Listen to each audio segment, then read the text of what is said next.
ভাবুন আপনি একটা কোম্পানিতে চাকরি করেন। আপনি একজন ট্যালেন্টেড এবং উচ্চাকাঙ্ক্ষী কর্মচারী। নতুন প্রোডাক্টের জন্য আপনার মাথায় এমন একটা দুর্দান্ত আইডিয়া এসেছে যেটা কোম্পানির রেভিনিউ অ্যান্ড রেপুটেশন দুটো বৃদ্ধি করবে। তো এবার আপনি আপনার বসের কাছে আপনার আইডিয়াটা প্রেজেন্ট করার সিদ্ধান্ত নিলেন।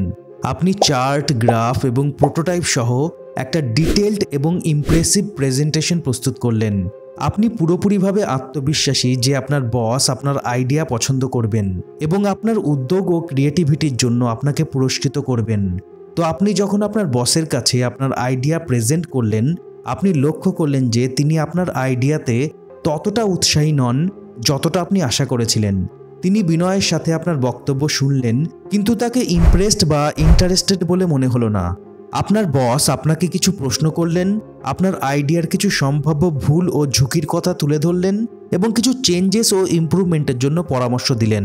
তিনি আপনার কঠোর পরিশ্রমের জন্য আপনাকে ধন্যবাদ দিলেন, কিন্তু তিনি আপনাকে কোনো স্পষ্ট ফিডব্যাক বা অ্যাপ্রুভাল দিলেন না। তারপর একদিন আপনাকে আপনার বস তার কেবিনে ডাকলেন এবং তিনি আপনাকে জানালেন যে তিনি আপনার পারফরমেন্সে খুশি নন। তিনি আরও বললেন যে আপনি খুব অহংকারী, খুবই অ্যাগ্রেসিভ এবং আপনি অনেক বেশি অ্যাম্বিশাস। এই ঘটনায় আপনি কনফিউজড এবং ডিপ্রেসড হলেন। আপনি বুঝতে পারলেন না আপনি কি ভুল করেছেন। আবার ভাবুন আপনি একজন স্টুডেন্ট। তো একদিন অঙ্ক ক্লাসে আপনার টিচার বোর্ডে একটা ক্যালকুলেশন ভুল লিখলেন। আপনি আপনার টিচারের ভুলটা ধরিয়ে দিলেন, কিন্তু টিচার আপনার এই আচরণে খুব রেগে গেলেন, আপনাকে বকলেন এবং পানিশমেন্ট দিলেন। আপনার খুব খারাপ লাগলো, কিন্তু আপনি আপনার অপরাধটা বুঝতে পারলেন না। আবার ভাবুন আপনি আপনার বাবা মা বা বাড়ির বড়দের সাথে কোনো একটা বিষয়ে আলোচনা করছেন। এবার আলোচনার মাঝে সে একটা ভুল কথা বলল। আপনি তার ভুলটা ধরিয়ে দিলেন। সে রেগে গেল এবং আপনাকে বলল, তুই কি আমার থেকে বেশি জানিস? ছোট আছিস, ছোটর মতো থাক। আপনার খারাপ লাগলো এবং আপনি বুঝতে পারলেন না আপনি কি দোষ করলেন। এই ধরনের পরিস্থিতিতে আপনি পাওয়ারের একটা মোস্ট ইম্পর্টেন্ট ল লঙ্ঘন করেছেন, যেটা হলো নেভার আউটশাইন দ্য মাস্টার। আর এটাই হলো দ্য 48 লজ অফ পাওয়ার বইয়ের প্রথম ল। দ্য 48 লজ অফ পাওয়ার বইটা খুবই ফেমাস কিন্তু কন্ট্রোভার্সিয়াল একটা বই। এই বইয়ের কিছু লেসন্স এতটাই ম্যানিপুলেটিভ অ্যান্ড পাওয়ারফুল যে আমেরিকার কিছু জেলে এটাকে ব্যান করা হয়েছে, কারণ পাওয়ারের মিসইউজ হতে পারে। পাওয়ার বা ক্ষমতা এমন একটা জিনিস যেটা সবাই চায়। পাওয়ারফুল হওয়ার লড়াই অতীতেও ছিল, বর্তমানেও আছে। একজন পাওয়ারফুল মানুষ যে সম্মান পায়, যে সুযোগ সুবিধা পায়, সেটা আমাদের সবাইকে অ্যাট্রাক্ট করে। আর এই বইটাতে আলোচনা করা হয়েছে কিভাবে পাওয়ার অর্জন করতে হয়, কিভাবে সবসময় পাওয়ারফুল থাকা যায় এবং কিভাবে লাইফের বিভিন্ন সিচুয়েশনে পাওয়ার কাজে লাগাতে হয়। এবং পাওয়ারের কিছু ল আছে যেগুলো লঙ্ঘন করলে কি বিপদ হয় সেই বিষয়েও বর্ণনা করা হয়েছে। তাই আজকের ভিডিওতে এবং নেক্সট কিছু ভিডিওতে এই বইয়ের প্রতিটা ল ব্যাখ্যা করব। তো আর সময় নষ্ট না করে চলুন শুরু করা যাক। Law number 1, never outshine the master. অফিসে হোক বা কাজের ক্ষেত্রে বা জীবনের যে কোনো ক্ষেত্রে যে পাওয়ার অ্যান্ড পজিশনে আপনার থেকে সিনিয়র, তার কাছে কখনোই নিজেকে বেশি ট্যালেন্টেড, বেশি স্মার্ট বা বেশি জ্ঞানী দেখাতে যাবেন না।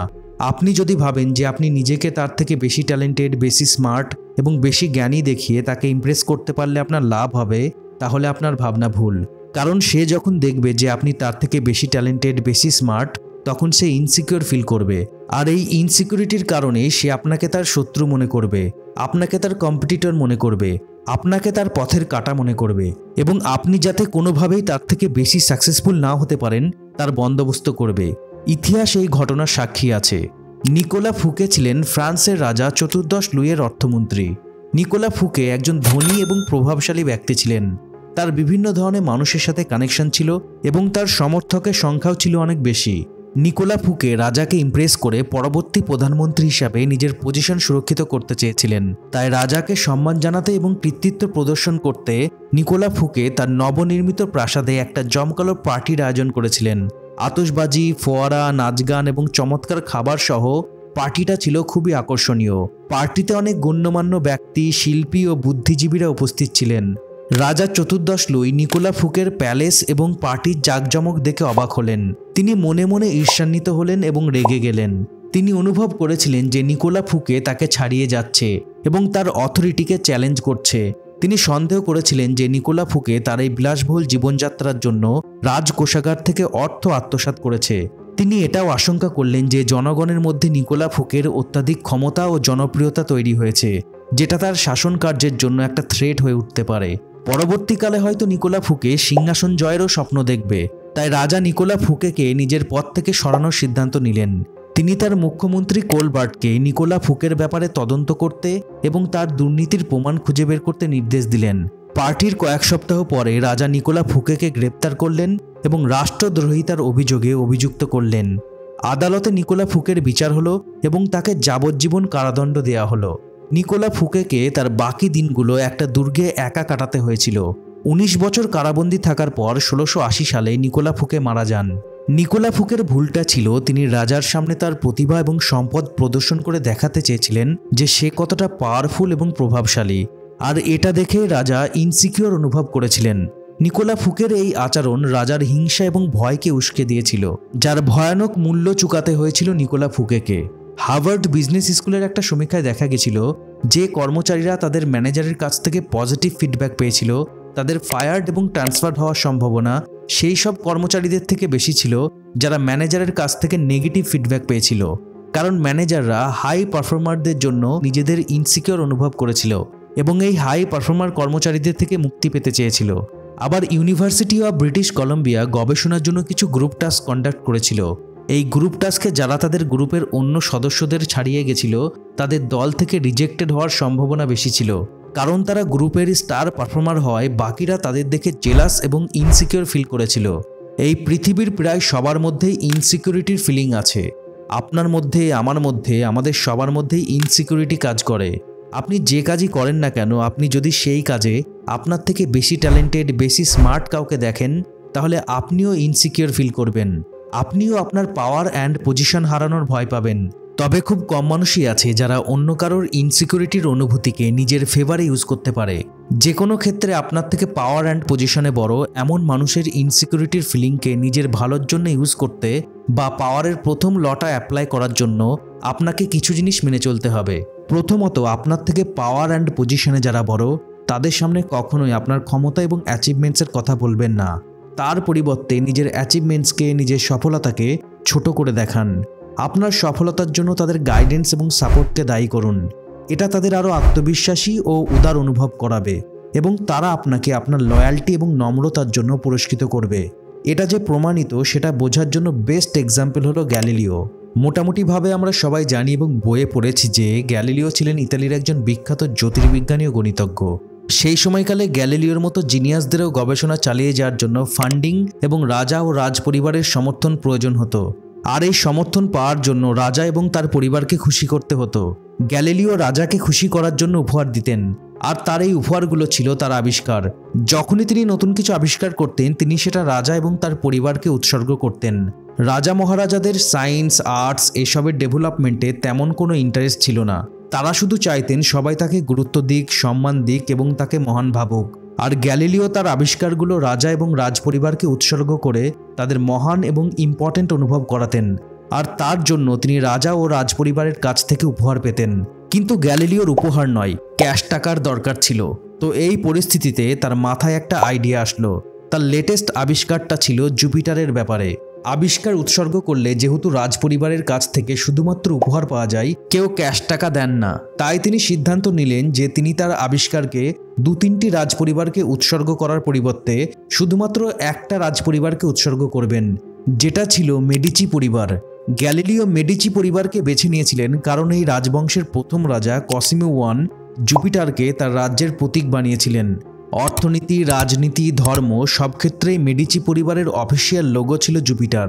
আর গ্যালিলিও জুপিটারেরই স্যাটেলাইট আবিষ্কার করেছিলেন, তাই তিনি ভাবলেন তার এই আবিষ্কার মেডিচি পরিবারের জন্য খুব সুন্দর উপহার হতে পারে এবং এই উপহারের বিনিময়ে খুব বড় কিছু পাওয়া যাবে। আর সেই কারণে তিনি তার আবিষ্কার মেডিচি পরিবারকে উৎসর্গ করার সিদ্ধান্ত নিলেন।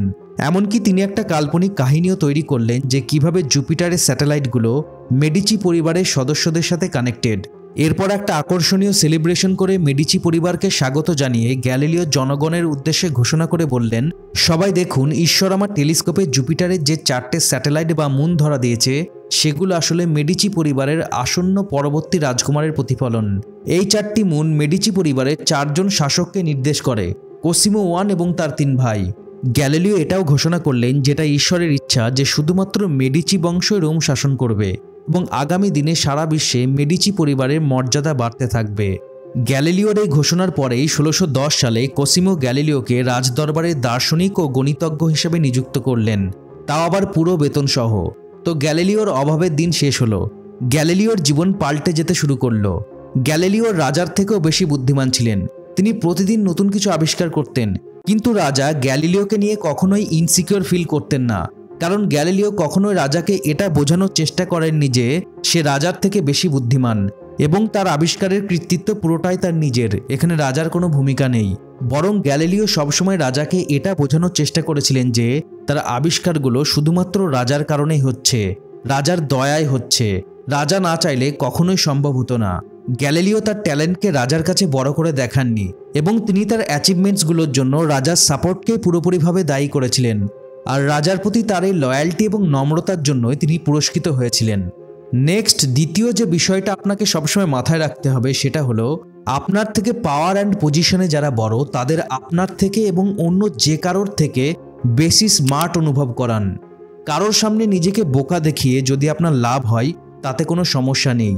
নিজেকে ইচ্ছাকৃতভাবে বোকা দেখানো আর সত্যিকারের বোকা হওয়া দুটোর মধ্যে পার্থক্য আছে। এ প্রসঙ্গে আমার একটা গল্প মনে পড়ছে যেটা আমি কোথাও একটা শুনেছিলাম। এই গল্পটা নিজেকে ইচ্ছাকৃতভাবে বোকা দেখানো আর সত্যিকারের বোকা হওয়ার মধ্যে পার্থক্য বুঝতে সাহায্য করবে। তো গল্পটা হলো এরকম, একবার এক হোটেলে একটা লোক তার বন্ধুকে নিয়ে খেতে আসলো। খাবার অর্ডার দেওয়ার পর খাবারের জন্য অপেক্ষা করার সময় ওই লোকটা তার বন্ধুকে বলল, জানিস এখানে একটা ছেলে কাজ করে যে খুব বোকা। যখনই আমি ওর সামনে একটা 50 টাকা আর একটা 500 টাকার নোট রাখি ও 50 টাকার নোটটা তুলে নেয়। ছেলেটা এতটাই বোকা যে 50 টাকা আর 500 টাকার পার্থক্য বোঝে না। এটা বলার পরেই লোকটা ছেলেটাকে ডাকলো। ছেলেটা ওই লোকটাদের টেবিলে আসলো। আসা মাত্রই লোকটা ছেলেটার সামনে একটা 50 টাকার আর একটা 500 টাকার নোট রাখলো এবং ছেলেটাকে জিজ্ঞাসা করলো এর মধ্যে বেশি দামি নোট কোনটা। ছেলেটা 50 টাকার নোটটা তুলে নিল। এটা দেখে ওই লোকটা আর তার বন্ধু ছেলেটাকে নিয়ে অনেক হাসাহাসি করলো। পাশের টেবিলে বসে থাকা এক বৃদ্ধ লোক এই ঘটনাটা ভালোভাবে লক্ষ্য করছিল। তো এবার ওই লোকটা এবং তার বন্ধু হোটেল থেকে চলে যাওয়ার পর বৃদ্ধ লোকটা ছেলেটাকে ডাকলো এবং জিজ্ঞাসা করলো, তুই এতটা বোকা কেন? তুই 50 টাকা আর 500 টাকার পার্থক্য বুঝিস না?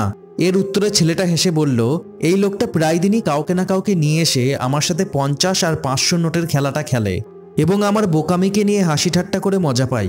আমি প্রতিবার 50 টাকার নোটটা তুলে নিই, কিন্তু যেদিন আমি 500 টাকার নোটটা তুলব সেদিনেই খেলাটা শেষ হয়ে যাবে।